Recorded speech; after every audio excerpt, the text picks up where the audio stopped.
All right, good morning everyone, and thank you for joining us today for today's workshop on understanding research metrics.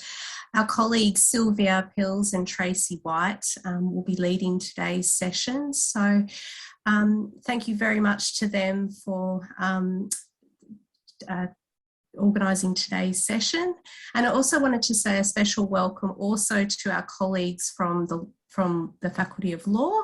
We decided to do today's session as a joint session for both, for colleagues in both faculties. So welcome everyone, and over to Sylvia and Tracy. Thank you. Lovely. Good morning, everyone. So thanks for attending the session today. Tracy and I are really pleased that we're all here with you. So in case you haven't met me, my name is Sylvia and I'm the Education Subject Librarian and I'm based at the Clayton campus. And my colleague Tracy White is also in education and she's based at the Peninsula campus, but we do work together across both campuses. Okay, so what I'm going to do is I'm going to, can I share my screen? I've got to share screen. Okay, yeah.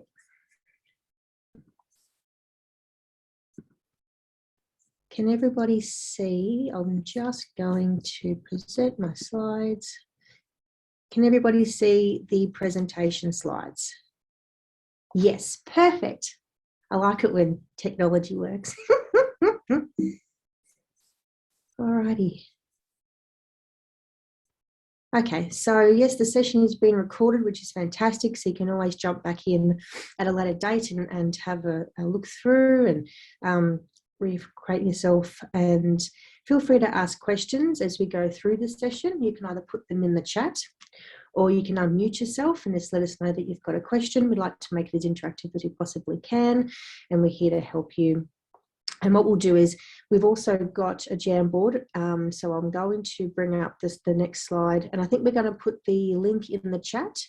Have you popped it in yet, Tracy? Is that there?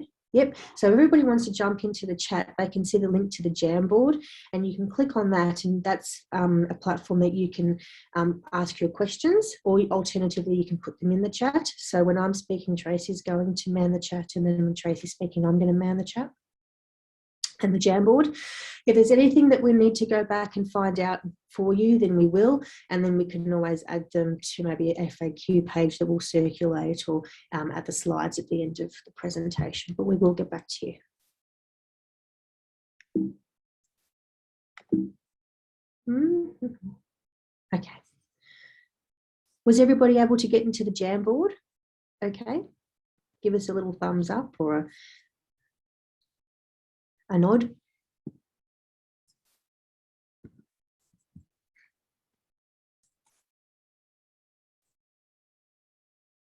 Yes, great. Some people are saying they need permission to get into it.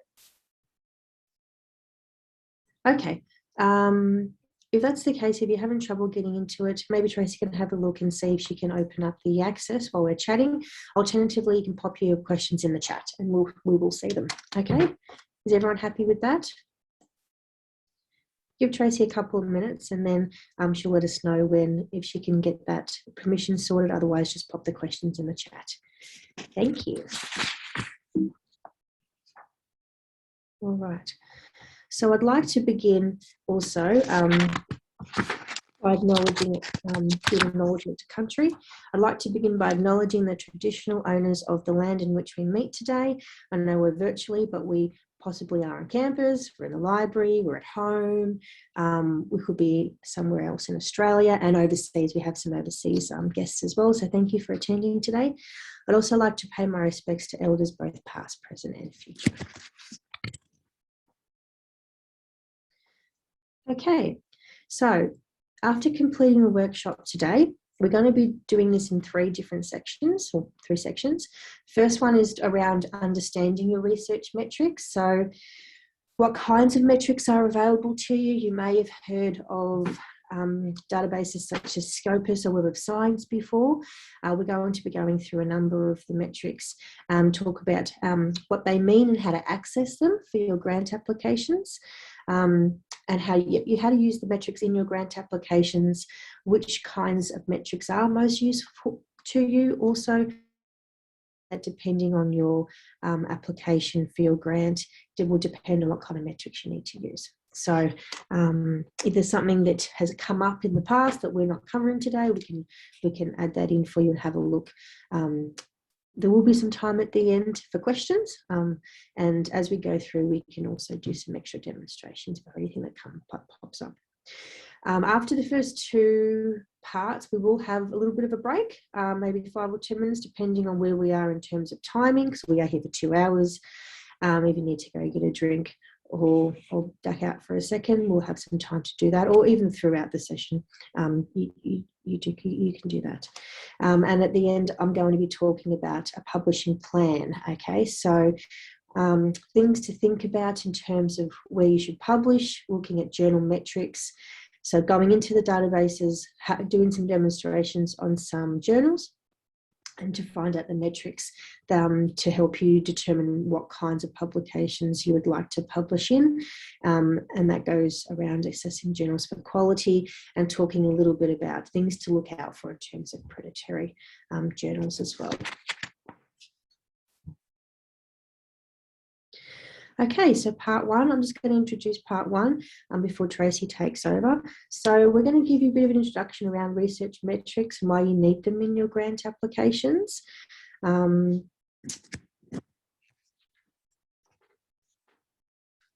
So with the grant, in your grant applications, the metrics will help you build context. Okay, so it'll help you with your narrative that you want to put across as well.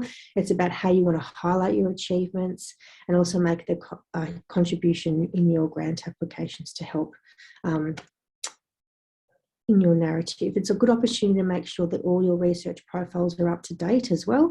Tracy's going to show you some examples of Web of Science and Scopus and other tools you can do this that are available through the Monash Library. So bibliometrics helps you provide supporting evidence in your grant applications. By using metrics in your applications, you can track your publications as well, show your contribution that you've made in your discipline, and also highlight your collaborators. So for example, who you're working with, whether this is nationally or internationally as well. So there's quite a few different ways that the metrics can be used in your grant applications, and all of them are important. I keep pushing the wrong button. There we go. So this is a little bit fuzzy. We'll fix that up before we send the slides around. These are some of the key sources that the Monash Library subscribe to. You may have already heard of these things before, and if you haven't, it's okay, because we do have a range of resources. For example, library guides that are available for you to have a look at, and we're going to show you what they are as we go through, and that will talk about what these kinds of sources are and how to access them. So these are the 4 sort of the bigger ones that we're going to be looking at today. So we've got Clarivate, so you would have heard of Web of Science before. So in your grant applications, you may have seen things like they want to know what the H-index is, or how many publications in total that you've published, or how many times you've been cited by someone or another publication. So these are sources that you can use to help find these answers. Okay, insights, your CNCI, and Tracy will talk about these. Journal citation reports. This is really important as well, because you can actually look up, and I'll talk about this at the end a little bit more. So when you are developing your publishing plan, you're deciding where you want to publish, how many outputs you would generally like throughout a year, for example, where you would like to publish. You could look up particular publications, journal titles in these sources and find out what their ranking is and their quartile. So with the Faculty of Education, you have lists of preferred publishers and books as well, I believe. So you'll find out which quartile that particular publication is. That will help you make a decision about where you want to publish. We've also got Scopus. through Elsevier, so you can look up the H-index and those sorts of things. We'll talk about SNP and FWCI. Tracy will do a little bit later in more detail. And we've got journal rankings there as well.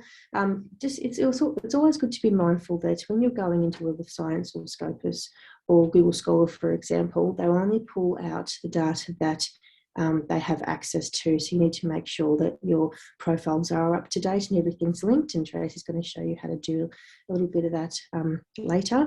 I find this table really good and easy to understand because you can go through each source and you can see which ones are highlighted for which particular reason. And then at the bottom, we've got digital science. And before this, I hadn't organising this session, I hadn't really known about dimensions before, and Tracy's going to talk about dimensions and a little bit about alternative metrics. I know in the education faculty we've talked about alt metrics before, and the little coloured donut you've probably seen. So we'll briefly talk about that and what that means. Does anybody have any questions about any of that? I know there's a lot of information on the screen, but we will go into some examples soon. But I thought this was a really nice way of sort of organising all the sources and what data you can get out of each.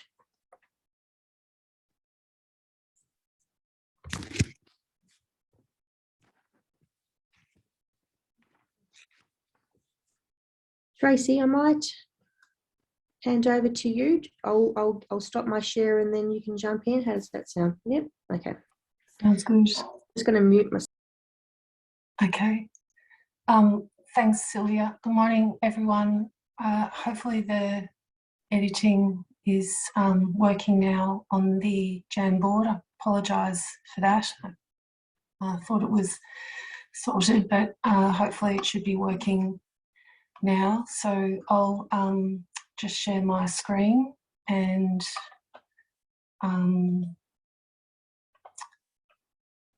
hopefully we can continue with the slides successfully.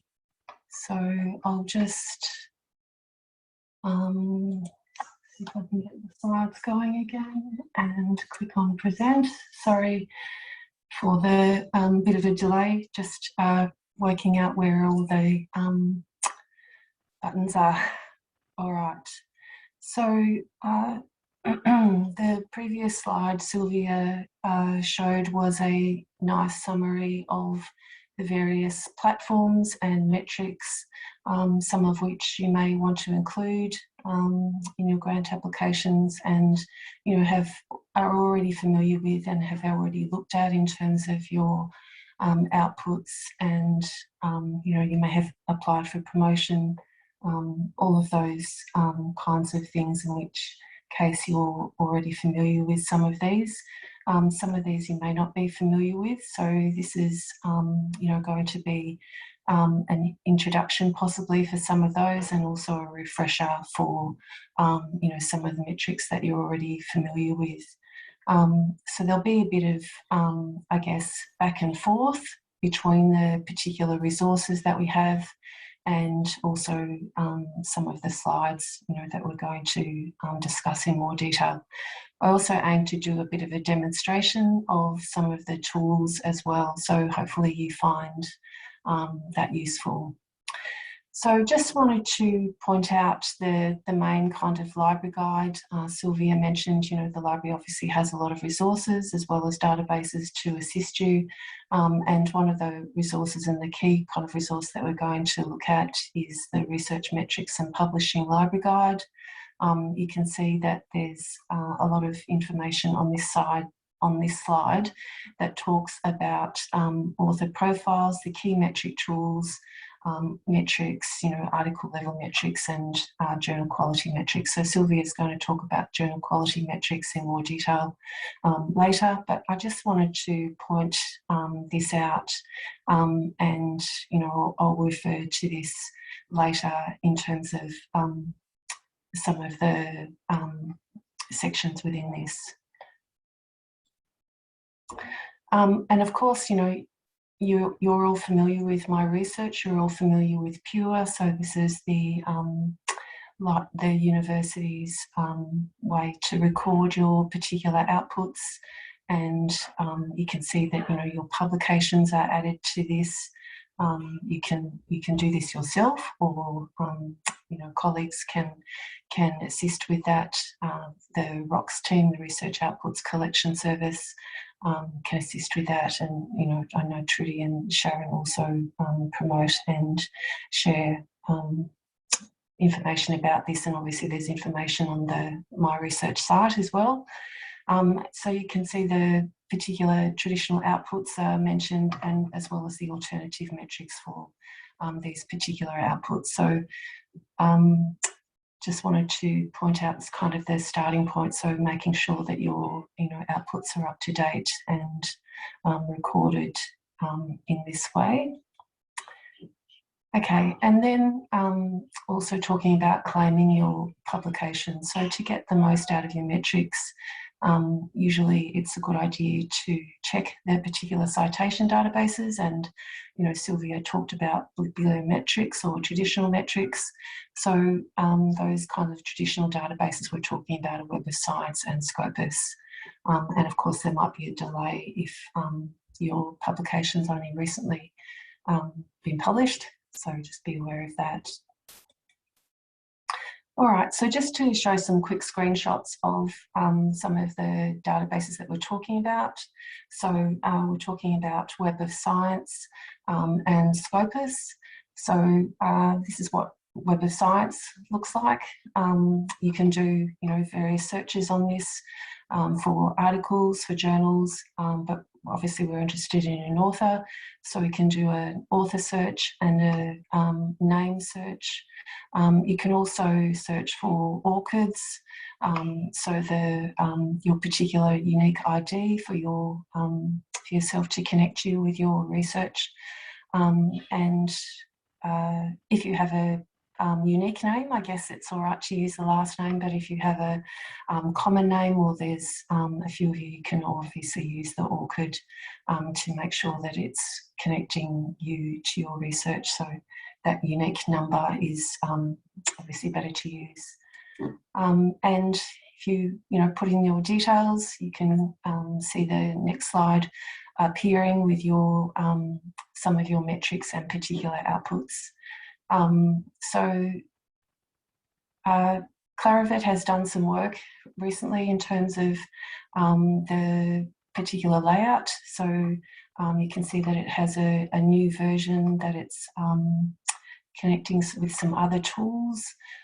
So things like Publons and some of the other databases. If you create an account in Web of Science, or you have an output recorded in Web of Science, you'll be given a researcher ID, and you can see that your outputs are displayed on this particular slide with some of the metrics. So H-index, cited information and articles below. And then you can look at also some of the other metrics by looking at either a citation report or analysing some of the data. So we can see that this particular academic, Arthur Christopoulos, is the Dean of Pharmacy, has these various metrics, so the H-index, the cited information without cell citations, and the total number of publications. Before, Sylvia talked about which particular platform you might want to use, so we suggest that you select the particular platform that has the most outputs, or I guess shows your outputs in the most favourable light. So we can see that Arthur has 193 outputs recorded in Web of Science. So if we were to look at, say, a different database like Scopus or Dimensions, there might be a different number of publications. So I guess it depends which database has the most publications, and as I said, shows your publications in the best way.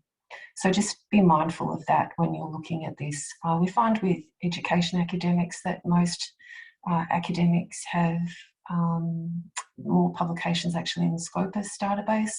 So you may want to look at both Web of Science and Scopus.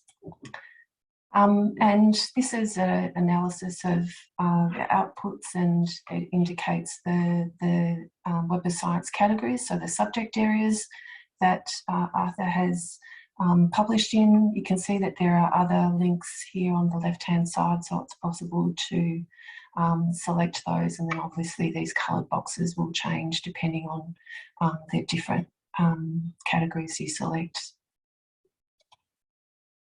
Okay, so I just wanted to quickly talk about the H-index. So it was a brief demonstration of some of the screens on Web of Science, just to break up some of the metrics to talk a little bit about the H-index. So this is one of the metrics that that you may want to include. It's an author metric, and it, as you can see, it combines the number of papers an author has produced with the number of citations to those papers. So it's normally a measure of the number of papers that have been cited at least that number of times. And it can vary depending on the resource used. So like I said, you want to include the particular resource that has, shows you in the best possible way. So your H-index might be higher in Web of Science than it is in Scopus, so you may want to look at that. But as I said, you may also want to look at Scopus or even Google Scholar if that, records your information in a better way. So just wanted to point out that the information will be different across different platforms and databases. Here's some information or screen shots for Scopus. So again, you can do an author search and select author and then type in your name and add affiliation for Monash, of course. So that's a bit more specific, which is nice. And then when you've entered in that information, you can see details of your particular name. You can see in this case that there's another publication for, it seems like another Arthur Christopoulos. You can merge records so that all of the publications are appearing, so that Arthur will get credit for all of the publications that he's created. There is an option in Scopus to do that, and I can show you what that is in a few minutes. Sometimes that it won't happen. Sometimes all of your publications will be, of course, acknowledged to you correctly. But just to point out, sometimes there are mistakes. You can see that there's an option here to request to merge authors, and you can do that yourself, or you could contact a librarian.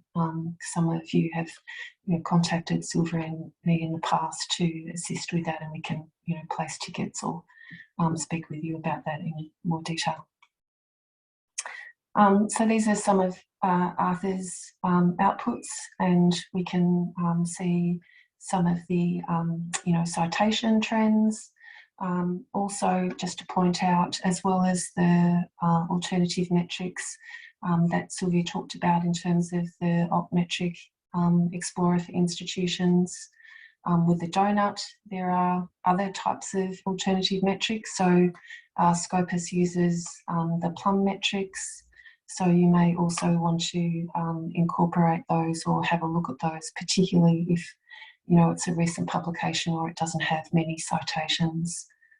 It's also useful to include that kind of information in your grant application, particularly if it's an emerging area or it's an area that you're looking to develop or research into further. And your publication doesn't have as many citations, you can still include the alternative metrics as ways of attention and engagement.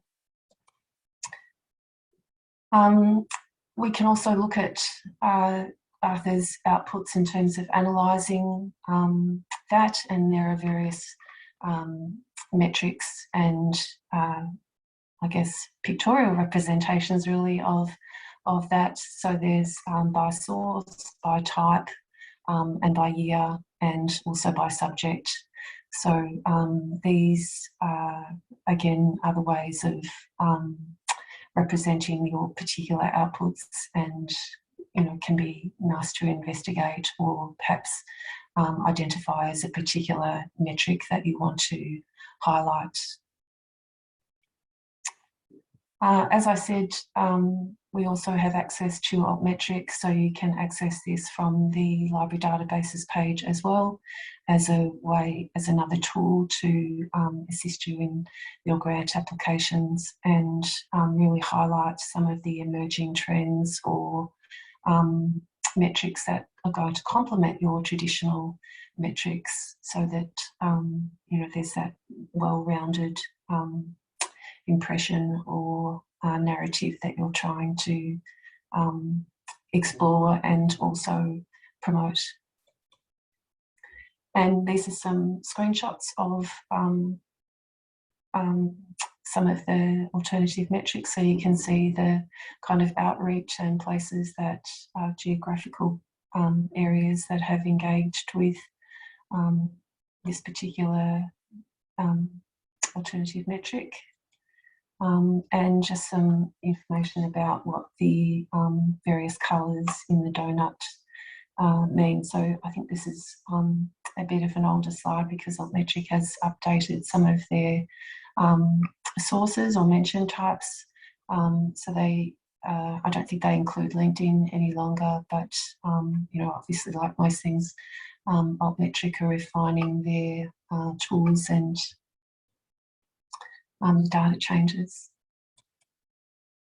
All right, so I'm just going to go on to metrics in grant applications now, and I think I'll include a demonstration of the tools as we go in this particular part. I can see that there's some chat questions, but I'll just keep going. I think we've left some time at the end of the session for some questions. We're not anticipating that the session is going to go for the full 2 hours, so we'll have time to address some of the questions at the end of the session as well. Okay, so just some tips for you to keep in mind. And some of these are fairly kind of practical tips, but hopefully they're relevant and helpful. So as we've kind of said before, you want to keep records of your evidence and check your particular outputs and that they match and are attributed to you correctly. You want to check things like My Research or Pure, the Bridges, Figshare for any data that you're using to support your research, and also making sure your ORCID and Scopus and Researcher ID are correct, and that you don't have multiple Scopus IDs, for example, that your outputs are being attributed to you, and you're aware of those IDs and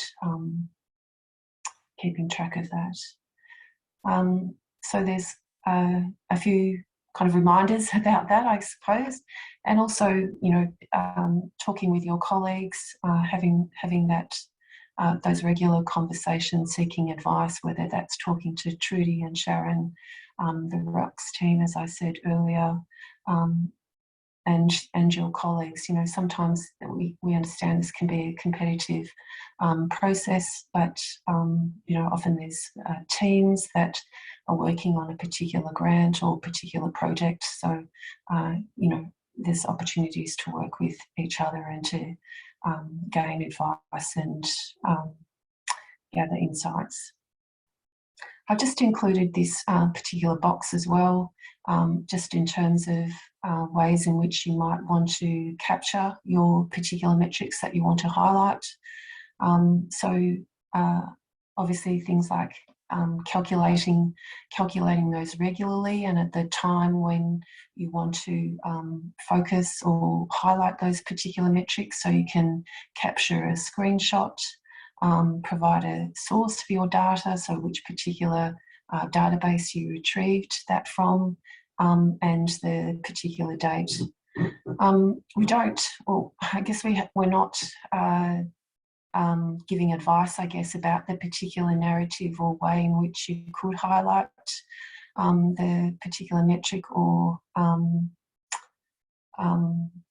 alternative metric that you want to highlight for your grant applications, because we understand that, you know, there's a number of there's a number of metrics, there's an information that the granting bodies are seeking. It's also very nuanced, and you want to make it relevant and targeted for your particular approach.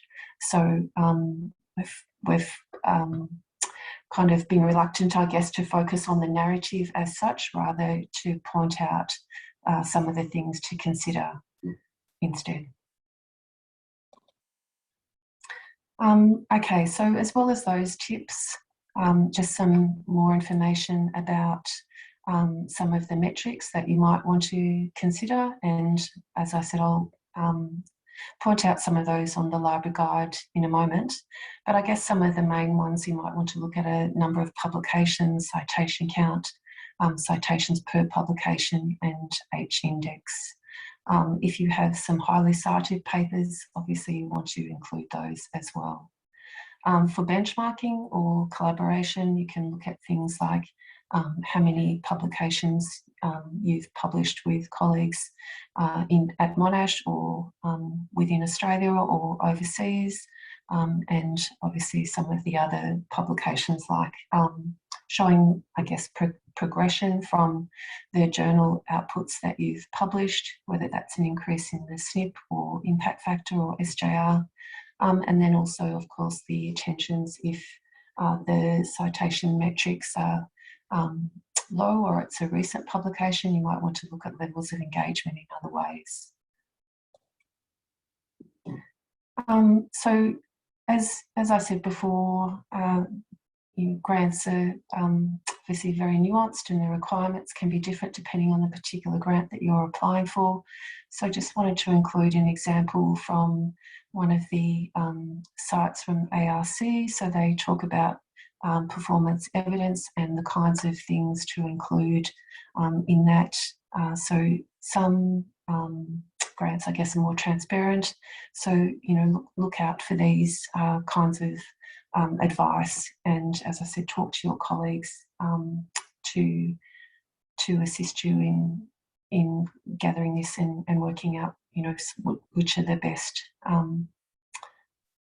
ways to communicate your achievements. All right, so as I said before, the traditional databases like Web of Science and Scopus are some of the databases which you can access these particular metrics. The library obviously sorts these according to, you know, the A to Z list, but we also have on the left-hand side a list of useful databases under the Research Intelligence heading, so you can see that they're listed there and you can access those links. Sylvia talked about Dimensions being one of the databases that you might want to look at as well. So just wanted to point this out and remind you that, you know, the library has access to this. So Dimensions, as Sylvia said, it's a digital science product. So like Altmetric, it's on that platform. So I guess it is, you know, it is platform agnostic. It's not Web of Science, it's not Scopus. It's going to look at, you know, a number of publications and, you know, hopefully be provide similar metrics of, to Web of Science and Scopus. And you know, you can look at grants as well. Some of the other databases will also mention grants, but just wanted to point out that, you know, there is this option for grants, so you can look at that and see who's had a grant and what that grant was, who's part of the team and what they were investigating. And obviously these kinds of areas are dependent on what you're interested in, but I was able to search for education and found quite a few with these fields of research codes, and then you can look at publications who's published that, and then the various other options like grants, for example. All right, so this is going to talk about benchmarking, and just moving on from the traditional metrics that you may be able to view in Web of Science and Scopus.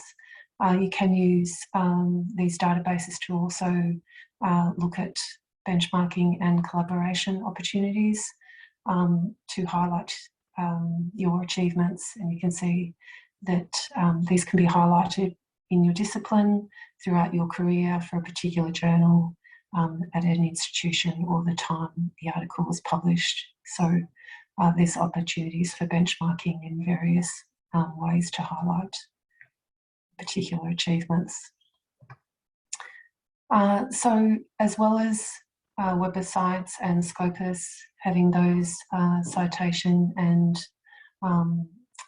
ability to analyse reports, there is extra information, particularly for benchmarking and additional metrics, I should say, in these databases. So SciVal uses Scopus data to report these extra levels of information about a particular researcher. So you can see that it consists of an overview, benchmarking, collaboration and trends modules. So you can see it's really an opportunity to extrapolate this original data and present it with other metrics in a new way. Insights is the Clarivet, I guess, suite of databases that allow that kind of transfer of information from the Web of Science to these databases. So Insights is made up of journal citation reports. So if you're familiar with the journal impact factor, the essential science indicators and insights, and these are the benchmarking tools that again use this Web of Science data. So these are some more metrics that are available either in Scopus or SciVal. The most common benchmarking metric is the field-weighted citation impact, and there's some information about this on this slide. So really it's about the number of citations received by a document over the expected number of citations for similar documents. And I guess, why is this metric important? Academics and researchers like to highlight their this particular metric because it normalises, I suppose, like the SNP does in the faculty recommended list. The SNP is a normalising metric that's useful in highlighting the number of publications within a particular field. So the fact that it's field weighted is a good indication of how well a particular publication is being cited. And you can see at the bottom of this screen, the field weighted citation impact of 1 is normally about the global average. So anything above that is good. So a field weighted citation impact of 1.11 means that the particular document has been cited approximately 11% more than the global average. So you can see that researchers and academics would want to highlight this. The field-weighted citation impact is available at the article level in Scopus and also for a researcher, and I'll show you examples of that in a few moments. One of the other field-weighted citations, I guess, for insights, so the Clarivet version is the category normalised citation impact. Again, CNCI of 1 is on par, represents the world average, so anything above that is a good thing. So you can see that the CNCI value of 2 is considered twice the world average or double that. So again, it's a metric, something that you want to highlight, particularly if it's above 1, because it indicates that it's, you know, so much better than what the global average is. And then lastly, just some information about citation metrics and the fact that you might see some of these kinds of metrics talking about articles and how they compare globally, so what percentile they're in. So you can see that this particular example is taken from SciVal. So if it has a 98% or 99%, you can see that it's in the top 1% globally, and the particular criteria that that's based on. Sometimes this metric may not be shown in all instances because it needs to have obviously this particular data to represent the metric. Web of Science might show similar metrics for the top 10%, top 1%, and they also can show things like hot papers or highly cited articles. So again, these are things that you would want to include in your particular grant. These are some examples of that. So you can see the international collaborations are high for Arthur, and the institutional collaborations are lower. And also in SciVal, this is his overall research performance. So you can see he has a very high field-weighted citation impact. His scholarly outputs that are in SciVal are 107. He's been cited on average 43.6% per publication, and his H index is 30. H5 index is 30 and his H index is 75. So again, these are useful metrics to include, and you can see how they're represented in these particular databases. This is an example of insights. So again, you can see that his publications and percentage cited are here.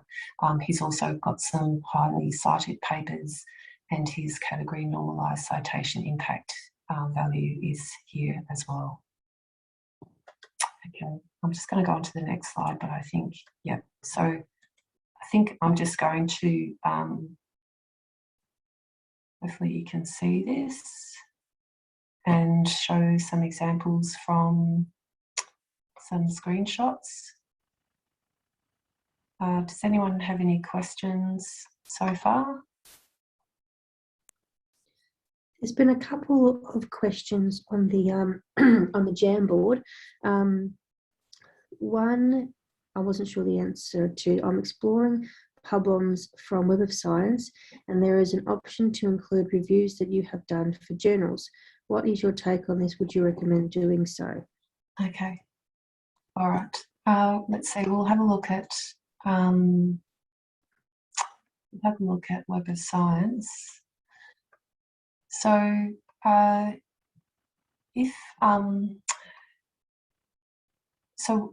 if you have an account with Web of Science, you can log in to Web of Science. You can go to the Web of Science site and view the content. If you have created an EndNote Online account, or you have an account in Web of Science, so you've published in Web of Science, you'll also see all of the other tools that are available on the list. So the academic was talking about Publons, so we can click on Publons and see Arthur's outputs for that.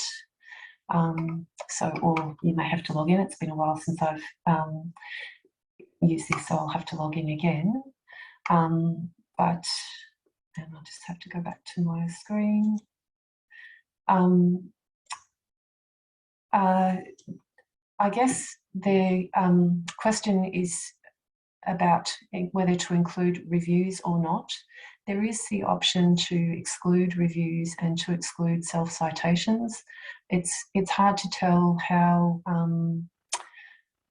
many records you have or what influence the reviews are having. I have been I've done a bit of reading about this, and other librarians' advice would be to exclude the reviews because they're not adding to your citation count and not improving the quality of the outputs that you have in terms of publishing in high quality sources.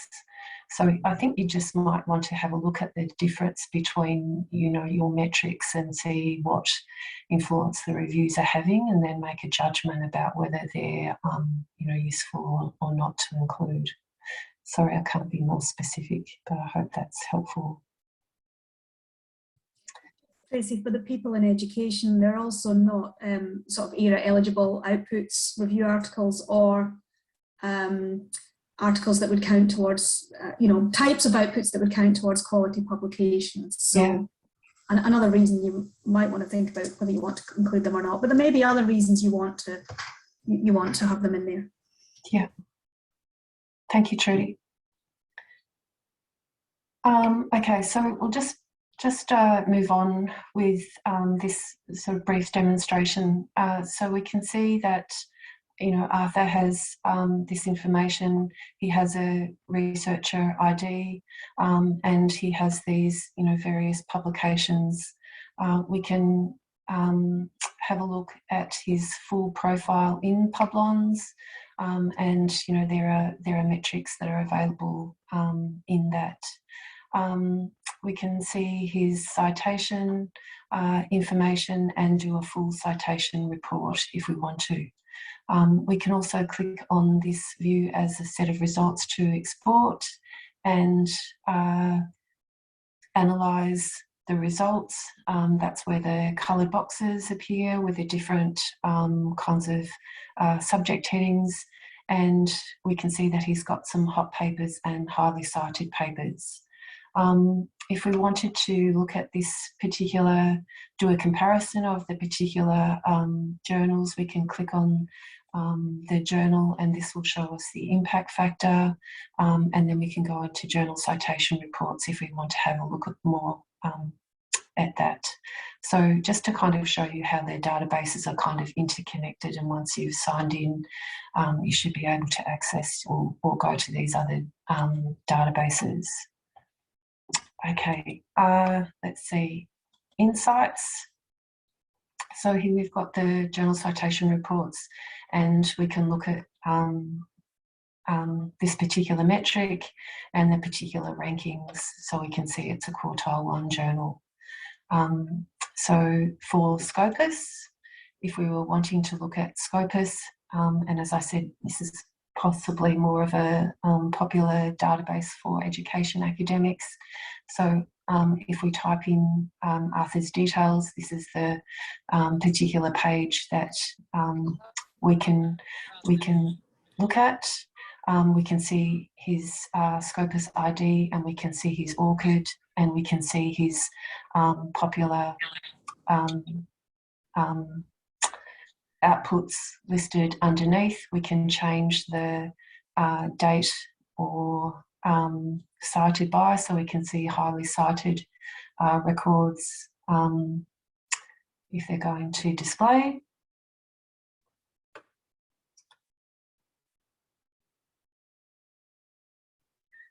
Hopefully there's might be a few of them, so that might be why it's taking a while. We can save an alert if we're interested in seeing more of the publications, or be notified when the new publications are being released, and we can export to SciVal. So if we're, like I said, Web of Science and Insights are connected, and Scopus and SciVal are connected. So SciVal uses the Scopus data, so we can export to SciVal, and that should open SciVal and add Arthur's details to that. So while it's while it's doing that, we'll just have another a bit more of a look at this. You can again click on the citation overview and have a look at that in more detail. Goodness me, what's going on with Scopus? It's very slow.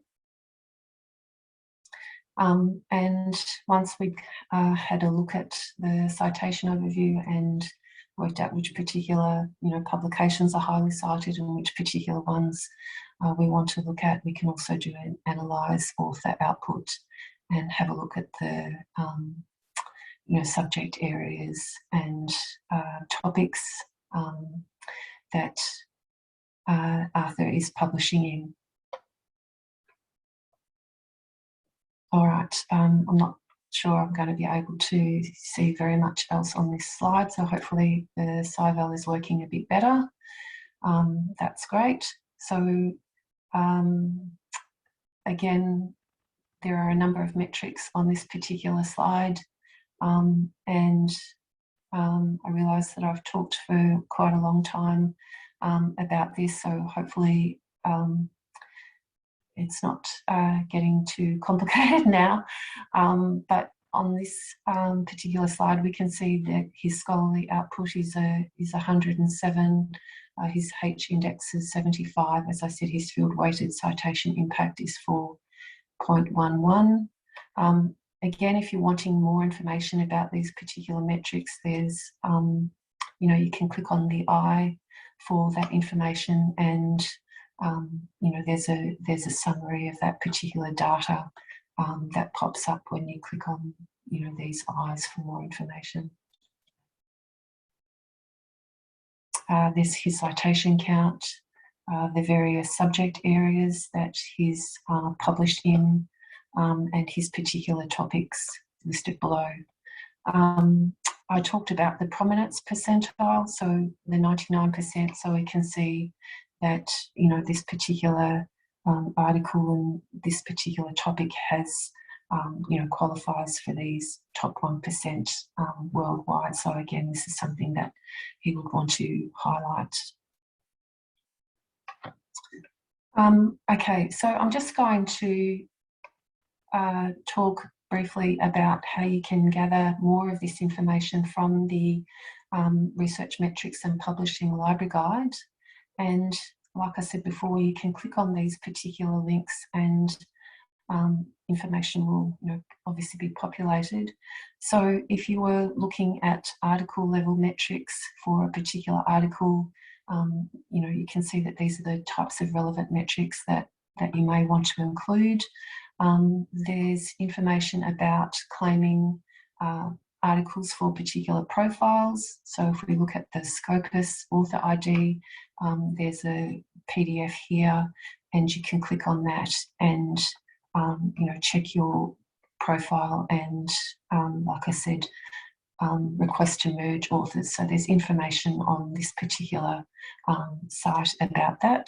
Similarly for Web of Science and the Researcher ID, and quite a lot of really useful help for authors and researchers actually on this site if you do have some publications in Web of Science or the Clarivate tools and you're wanting to improve your knowledge about that.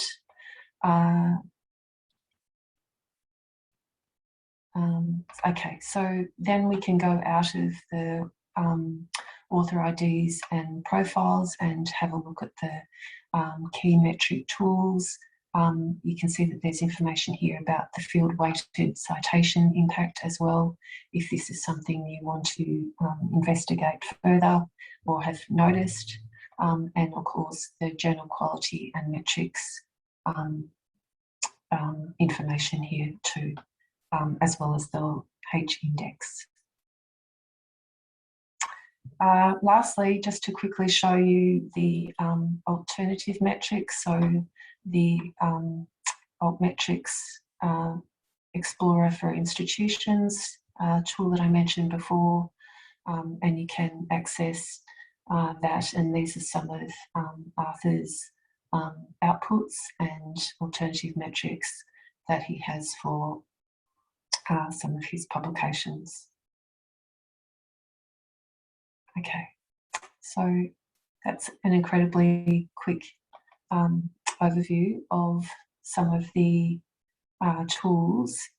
If we have time later, I'm happy to go back to these, but obviously just concerned about the time, and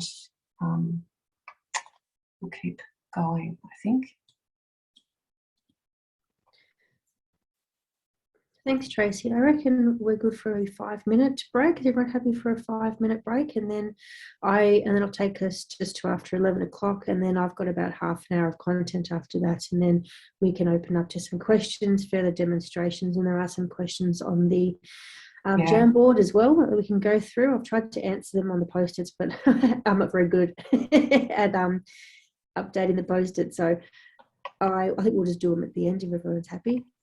I've realised I'm sitting in a very uncomfortable chair, so I'm going to go get my office chair. So I'll be back. Okay. We'll see everybody soon. Go get a drink of water.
I think that's 5 minutes.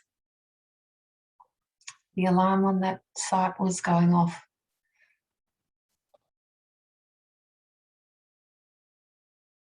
We can't hear you, Sylvia. How's that? That's great. Perfect. Yes, I got my office chair and I had a stretch and had a drink, so that's good. Nice. Well, that's quite a lot of content to talk about. So, yeah, hopefully people are still with us. Yes. Yes. Well, when everyone's back, Oh, great.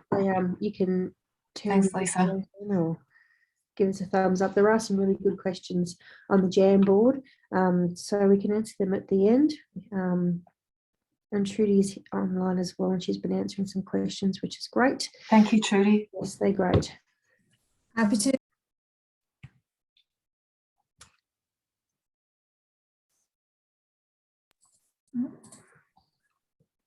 Sorry, I've had the camera off because I've got kids here on school holidays that keep coming in. That's fine. Not a problem. I did a 2-hour systematic review workshop last week, and I'll preface it saying I've got 3 border collies at home and they could make a noise at any moment, and they were dead quiet for the whole 2 hours. Not a peep out of them.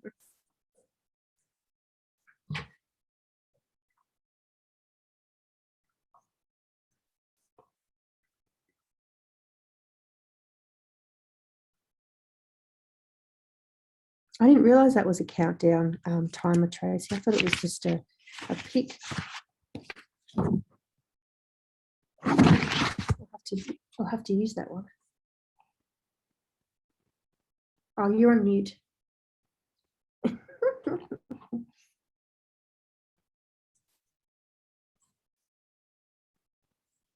Happy for you to continue, Sylvia. Okay, well, I'm going to keep going.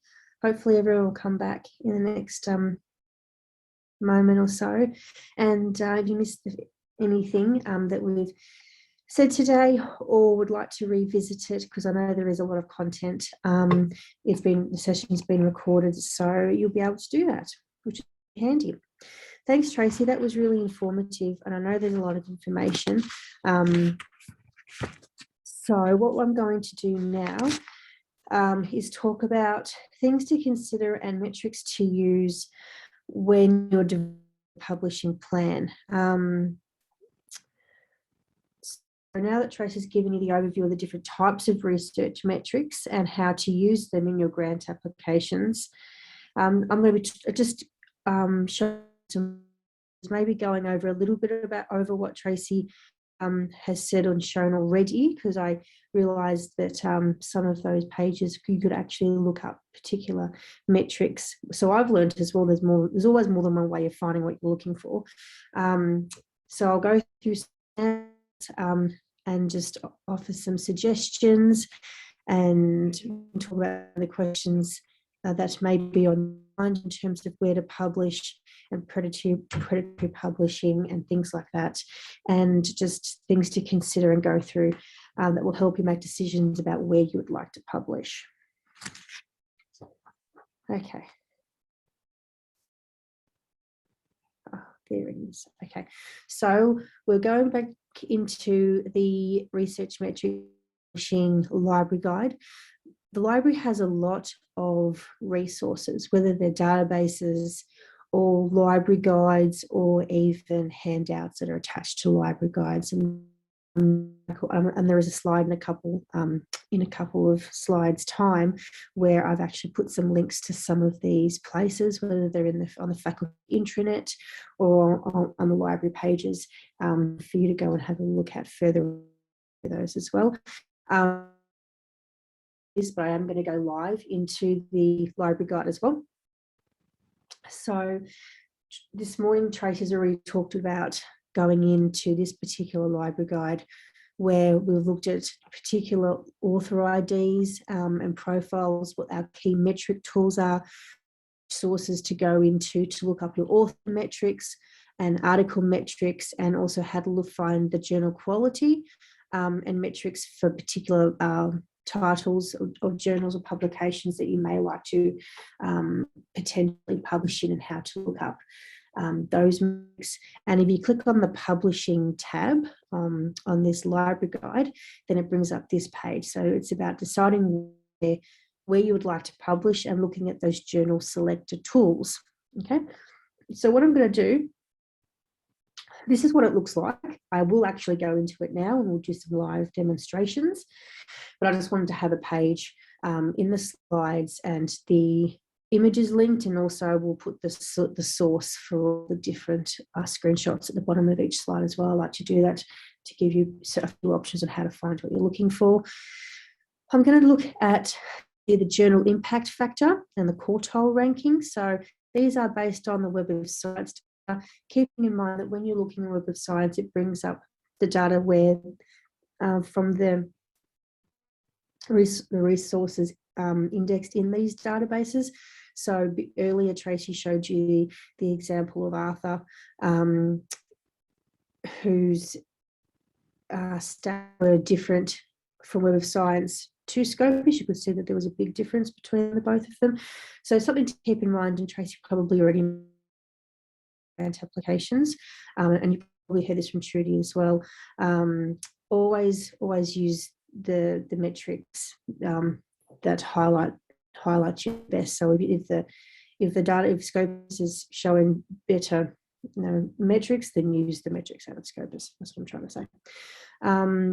You can also look at Cabell's. I think they used to have Beals, and Beals is no longer around anymore, where it talked about predatory publishers and looking at which titles were more reputable than other ones. It has a list of questionable journals as well.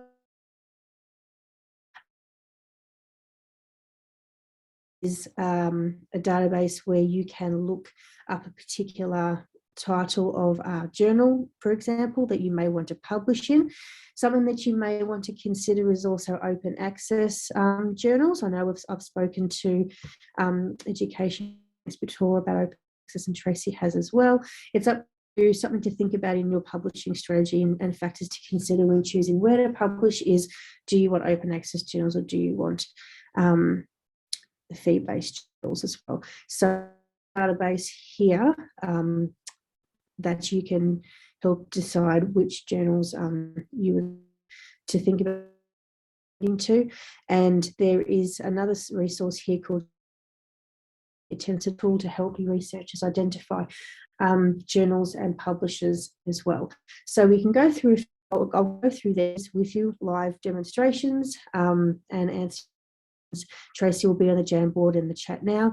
Don't worry, we haven't forgotten that you've asked questions that are on these sources. We'll go back at the end, I think, and we'll have a good half an hour or so to do those. In terms of your publishing strategy, think about timelines as well.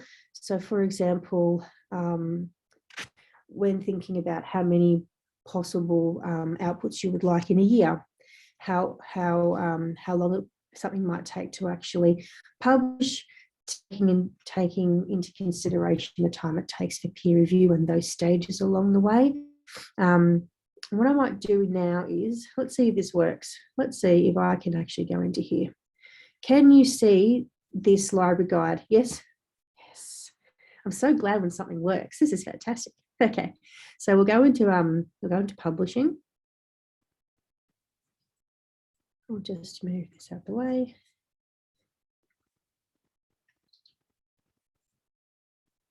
Okay, put it down. What I'll do is I'll make it bigger. Is that a good size for everyone? Is that, I don't want to make it too big because then it'll be all over the shelf. Okay, so we've got journal attributes to looking at things like the quality of the journal. So you may need to look at the journal impact factors in the SCIMO, sorry, not SCIMO, SCIMango journal rankings. You can look at publisher attributes as well. So thinking about where you want to publish, how reputable is the publishing house? Is it well known and recognisable in your field? This is actually really interesting, and in a couple of slides I've got some questions to think about as well, and this is one of them. How will they promote your work? So do they have a strong web presence? Perhaps do you know the editor as well, because I know there's a number of academics in the education faculty who are editors of particular publications. So it's good to speak to your peers and your colleagues and speak to people in your academic communities as well, and helping you decide where you'd like to publish as well. And there's some information here on journal acceptance rates.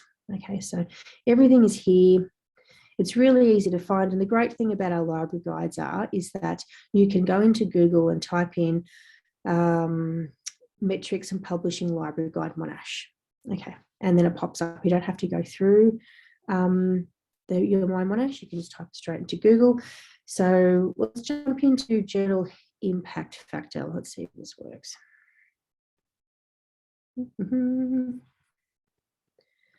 So this will take you to the library search, and it's going to take us into Web of Science this way. I always like doing it this way because then you can see how I've gotten to where I'm showing you as well. So here you can see, remember earlier, Tracy, we went into Web of Science, yes, Insights, and then I've clicked, and then we can click on Journal Citation Reports here. So I'm going to type in the title object that I'm thinking about publishing in.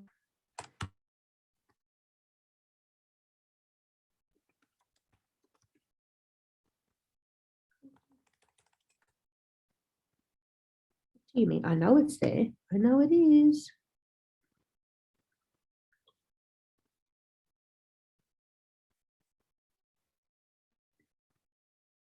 And there's that silence right before it doesn't do what I want it to. I have to go back in.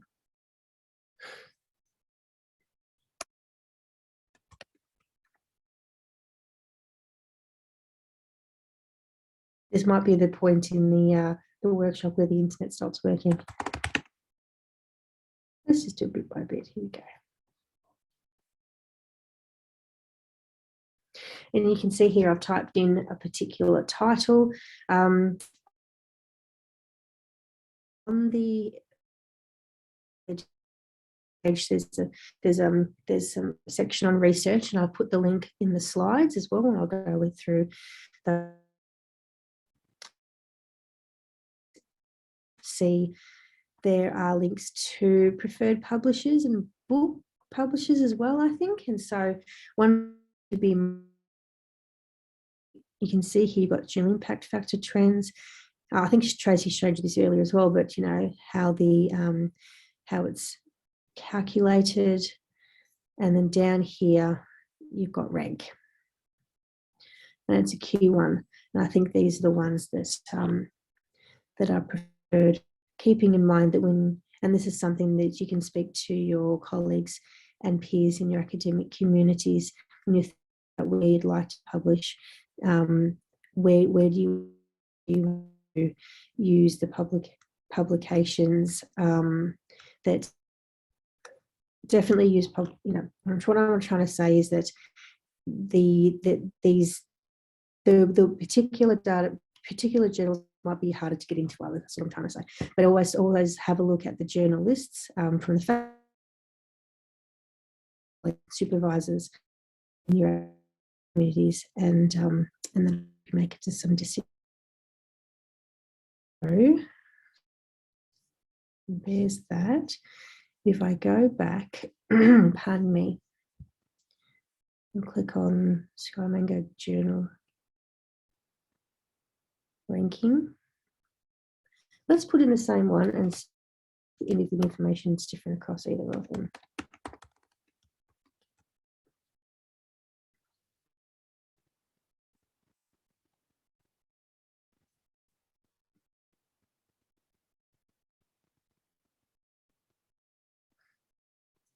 It's good because these pages are quite easy to read. You can see the subject area, who the publisher is, what their H index is, what the publication type is, the coverage. This is really good. You've got the scope here. Am I missing anything, Tracy? Is this, we've got a Q1 here as well.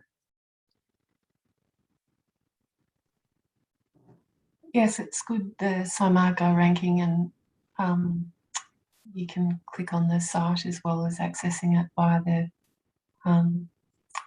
Scopus database, but this is useful information.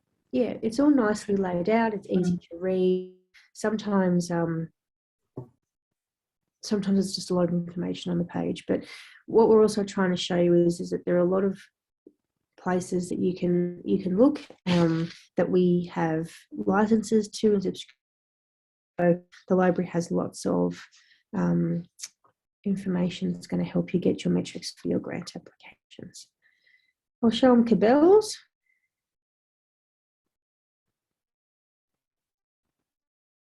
Away for a little while on maternity leave, so I've come back and sites have had makeovers, and I'm like, this didn't look like it did before I left.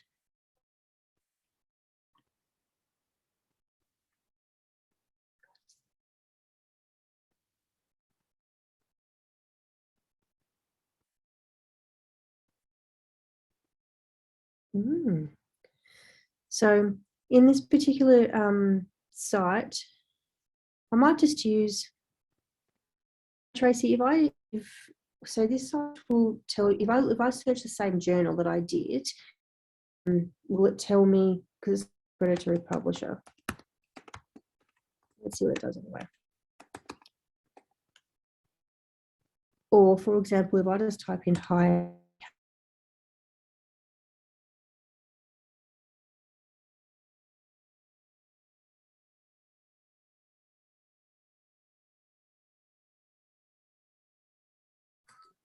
Oh, I was going to say you seem to be a bit stuck there. Try something like VDM Berlag and see if that, that's one that I know is predatory. Okay.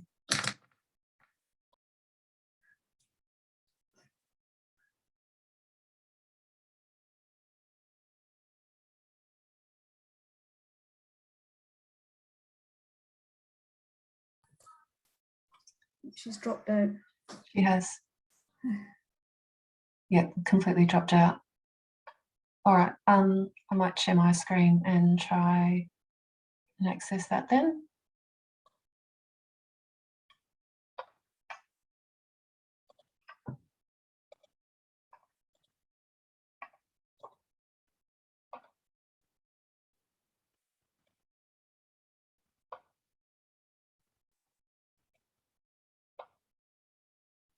Just while we wait for Sylvia to come back.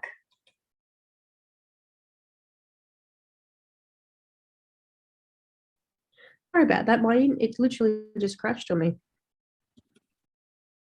That's fine. We were just looking at cables, so. Oh, okay, so it did work. Continue. Trudy also had an example of a predatory public journal, so you Perfect. might want to show that as well. It's not a journal, it's a publisher. Oh, a publisher. Thank you. What I'll do is I'm going to jump back in again. I'll chat it to you. Yeah, great. I'll jump into DOAJ. So when you're thinking about where you'd like to publish, if you wanted to look at open access journals as well, then you can look up a particular journal title. If I type in, I'll just type in higher education.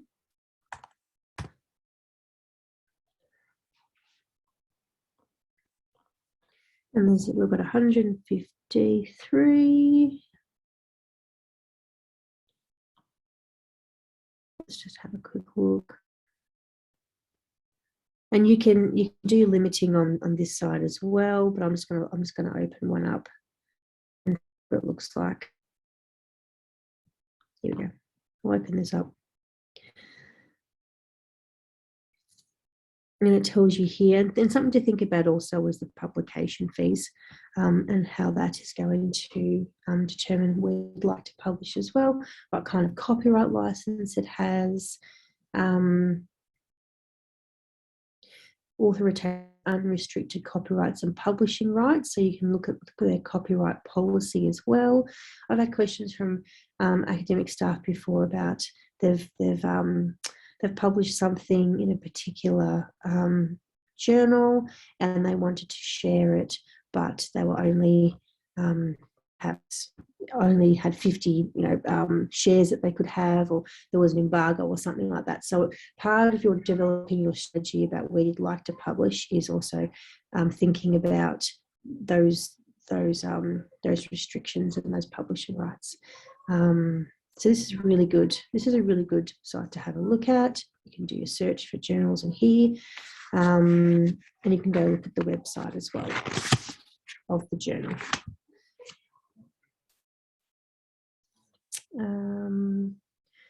And we've got Ulrichs.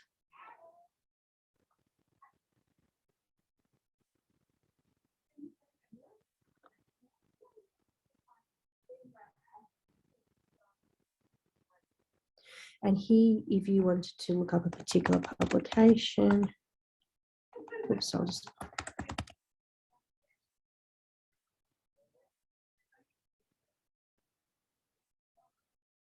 This hasn't had a makeover since I've come back. It's still clunky. But if you go into it, you can see if there's more than one title.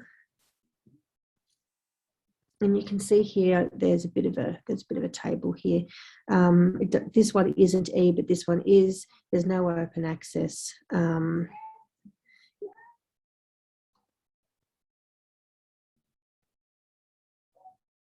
These sources are good if you want to find open access resources, and that's something that you'd like to consider. But here it tells you that you've got the title, the country, it's active, the frequency as well, how often it's published. This particular format is print, but there's also the electronic version, and it's through Talon Francis online. Talon Francis, and we have a subscription to that through the Monash Library. So these are really good directories and websites and databases to be mindful of, that they are there, they are available through the library, and they are there to help you make decisions about where you would like to publish in terms of looking up those particular resources and finding the ones that suit you. I'm going to jump back in, keeping in mind, yeah, we've got about half an hour or so. Can everyone see those slides okay? Have they come up? Okay, so things to think about in terms of evaluating quality. I've talked a little bit about this already. This is just another slide to jump into and have a look. Check the features and quality of the journal for its relevance and suitability. I've just shown you Ulrichs. You can check the journal title pages and journal for evidence of authority, accuracy, objectivity, coverage, contact details of authors and things like that. You can go into journal citation report. I showed you how to do that. Oops, sorry. And insights and Scopus to gather those metrics. And then things like SNP, STR metrics and those that you might need for your grant applications. And these are just links to those sources that I opened up before, and there's Cabell's there as well. And the next, I keep pushing the button, the next page is just questions to ask yourself, and I've mentioned these already throughout, where you would like. Do you or your colleagues know about the journal? Is there something that is quite established? Is it new? Keeping in mind, if it's new, then its metrics might take a little while to become available in these databases or directories, and be a lot lower than other more established journals. Can you easily identify and contact the publisher? You may receive emails from publishers saying, we would love you to push in our journal, and then sometimes I get sent those and get asked, is this a predatory publisher? Is this publisher something that I might consider? And so we'll do some searching, but the database and the sources that I've just shown you will help you make those decisions as well. If you can't find a contact person, then who would you contact? So that's a bit of a red flag. Think about the type of peer review they use as well and how long it takes. So when you're developing your plan and you're thinking about how many publications you'd like to do in a year or a particular time period, how long the actual process will take and the type of peer review they use and how long that will take as well. And thinking about the guidelines for authors of does it have to be a particular type of publication, an open access publication? Are there any fees involved? Referencing styles, that kind of thing. And are the articles indexed in services that you use? So can you that particular publication in Web of Science or Scopus, for example, depending on your subject area? And what fees will be charged? Do you know anybody, or can you recognise the editorial board? Are these people experts in your field, for example? Are they well established? Have they been working in the field for a long time? Do they have a lot of publications? And then doing your homework and deciding where you'd like to publish, that's something that you look up as well. You could look up the editors, see what institutions they work for, organisations they work for or are affiliated with, and then seeing where they publish as well.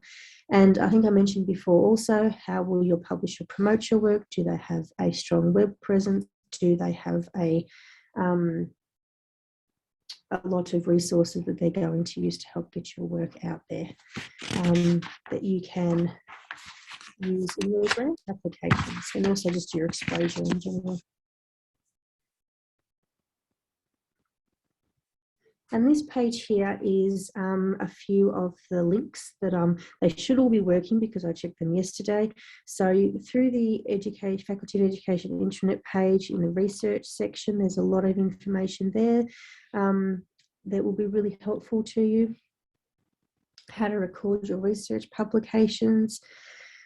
I've put the link here to the Research Impact and Publishing Guide that Tracy and I went through. There's information on the Faculty of Education intranet page on getting published, and then I've put some links to the page. I'll open this up to that the publishers are recommended for Faculty of Education. So getting published here, you've got the journalists, book publishers.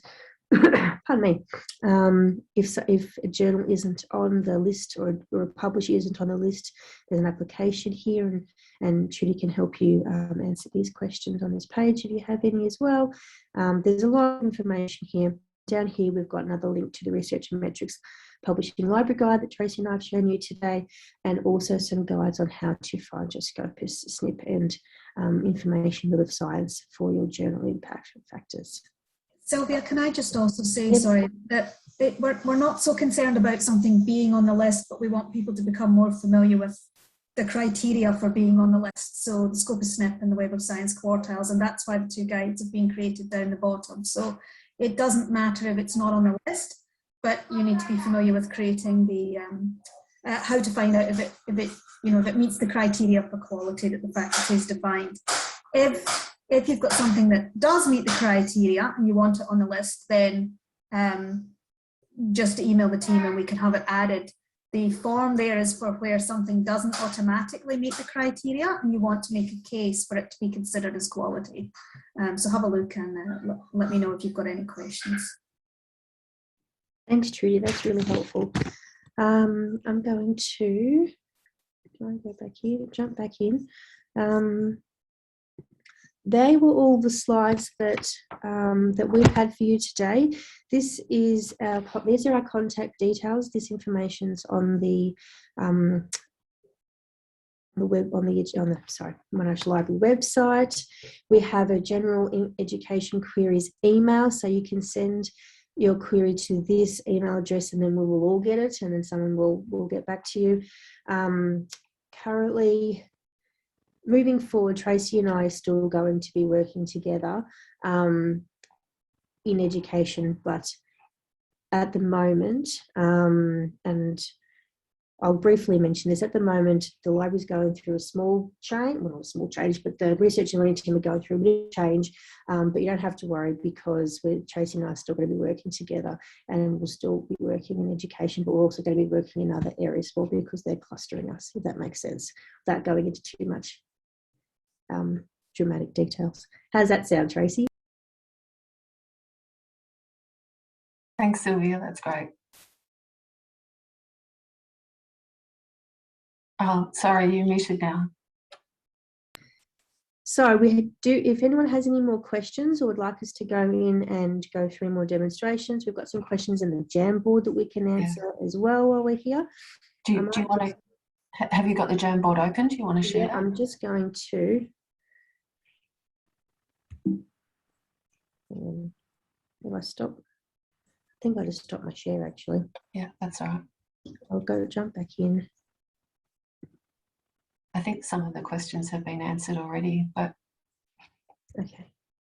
All right, so where is my Jamboard? There it is. Can everyone see it okay? Yeah. Okay, so there was a question also on mine about trying to find the quartile and snip for a journal to ascertain whether to write for that journal when I try to access journal citation reports from Web of Science. The following error occurs. Is there a Scopus site equivalent? So there's possibly a couple of things that are happening with that. So as I said before, you can create an account in Web of Science if you've created an EndNote online account, or if you've had an article published on the Web of Science, in the Web of Science database. You'll have the researcher ID and you use your email account and create a password to have the account set up. So then you can log in directly to databases like Journal Citation Reports. Otherwise, you can access usually that content via the Web of Science. So if you want to stop sharing, Sylvia, I can quickly share what I mean and open my thousands of screens. So if I go back to databases and go into Web of Science,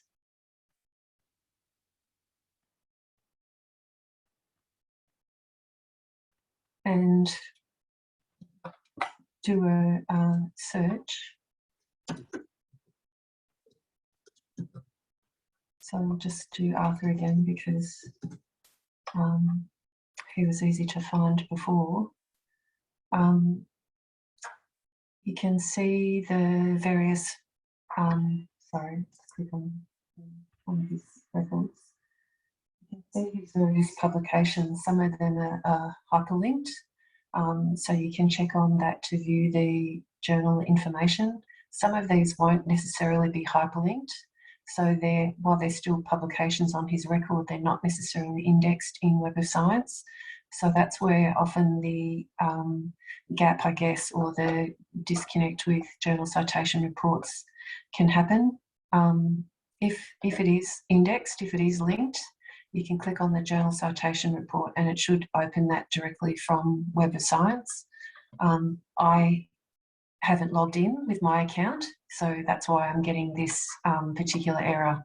So I can sign in with my account. Tracy, I think what some people are also getting is if they don't have an account, you can usually go further down than that and use the institutional login via the yes, which works without having to create a separate account. Yes, that's right, with Open Access, Open Athens now. Sorry, that institutional access should be working as well, but I think in some cases I think it's account related, so I still seem to get this error, and so I always have to log in with my account details, which is annoying. That's why I previously set it up with these particular, this screen open already. You can see that it's automatically logged me in and I've got access to all of these. So sorry if that's confusing, but I have a book of accounts and various passwords to to review these kinds of things, I guess. All right, so if we go back to the Jamboard, I think the other questions were all answered. We haven't really talked about Google Scholar that much. I guess in terms of the traditional databases, you know, it's great if you do have records in Scopus or Web of Science, because there are those, you know, sort of traditional metrics, and then you can gather the additional benchmarking metrics in SciVal and Insights. But if you're using Google Scholar, because that's where, you know, your best publications are and your best metrics, then, you know, that's fine as well. Just quote that source and, you know, have the particular date as well as the metric. I think the exploring Publons question was answered. About the reviews, I think you answered that, Trudy, and I also added some similar information. I think you talked about the reviews not necessarily being credible resources or sources, or something that's going to be highly cited, so you don't necessarily want to include those. I mean, they're probably important for many reasons. Review articles, it's just for certain things like, for example, ERA, or when able to class things as research articles in an ARC application, they would probably come under the other heading, other types of outputs. They wouldn't be classed as ERA eligible outputs. But they're probably, you know, I'm sure they're important for other reasons, and people may want to have them listed. Do you mind if I share my screen for 1 second? Please. With the Web of Science access, I know some academics in education have been having this issue, and I just wanted to show what I meant a second ago by when you try to click on the journal citation reports, for example, and you get this sign-in screen, you can just go log in down here and click Open Athens Federation, and then that logs you in by your Monash Authkate, and you can access it that way in case you're having issues getting in the other way. That's great. Thanks, Trudy.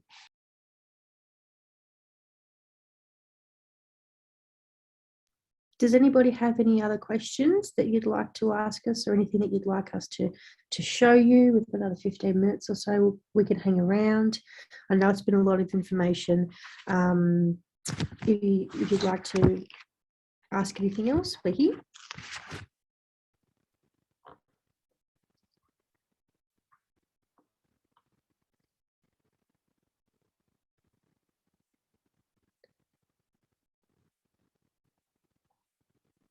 I've got one. I'm not sure if you've answered it by trying to pull dots together. But if you had a set of keywords that really capture what your submission is going to be about, is there a way that it'd be useful to go to put those keywords in to choose a journal, or at least start that process? And can you put in something like Q1 as part of the search in any way? I'd say so. You can, if you like, you could do some Google searching to find some journals you might be interested in and looking at their websites. And you can jump into another some of our databases and put in the titles and then go down. I'm pretty sure you can refine to quartile. Is that true, Tracy? You can. I can show you now if you want quickly. Yep, perfect. Yeah, and that's based on keywords, is it?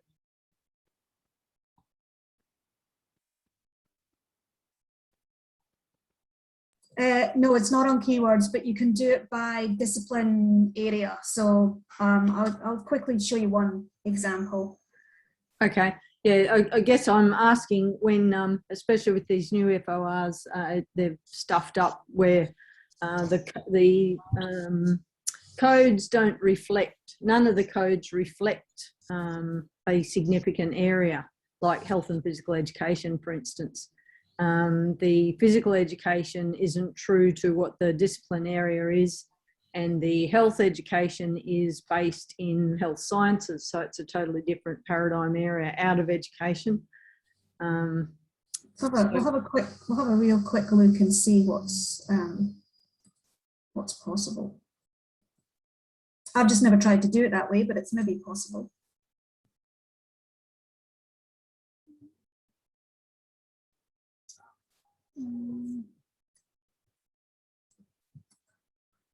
So I think for Scopus, the subjects are based on the journal subject classifications, and there are topics listed as well. So that's where they gather their, the metrics about field-weighted citation impacts, and the kind of top percentiles are based on the particular topics. But what is included in those topics is of interest, and whether and how they match to the particular area. So I know that Scopus also uses the fields of research, so I'm not sure if that's going to help or hinder, given what you've said, Lisa. Yeah, Web of Science. Something like sports sciences just doesn't reflect the area at all. In popular mythology it does, but not in terms of the work that we do. It's closer to sociology. So in your topics in SciVal though, I guess you could look at the areas in which you've published. I can have a look at that and maybe get back to you as well. Okay, that'd be great. Thanks. It's not perfect in here either, but you could select a couple of categories and then it's being very slow. And then, you can see that there's 85 journals in here, and then you can go in further and look at them by quartile or, for example. But I'll have a play around as well, Lisa, and get Lisa Hundred back in touch with you. Okay, thank you. Thanks, everyone. Does anybody have any more questions or things that they'd like us to show you? Alternatively, if you have any questions afterwards, you can always email us, and one of us will get back.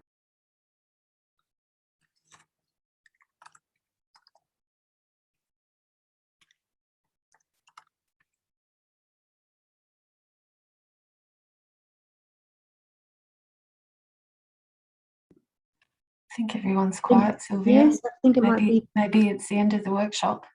I think so. Thank you for attending, everyone, today. I hope you learnt something, and the session is recorded so you can go back and look at anything that Tracy and I have talked about and shown you today.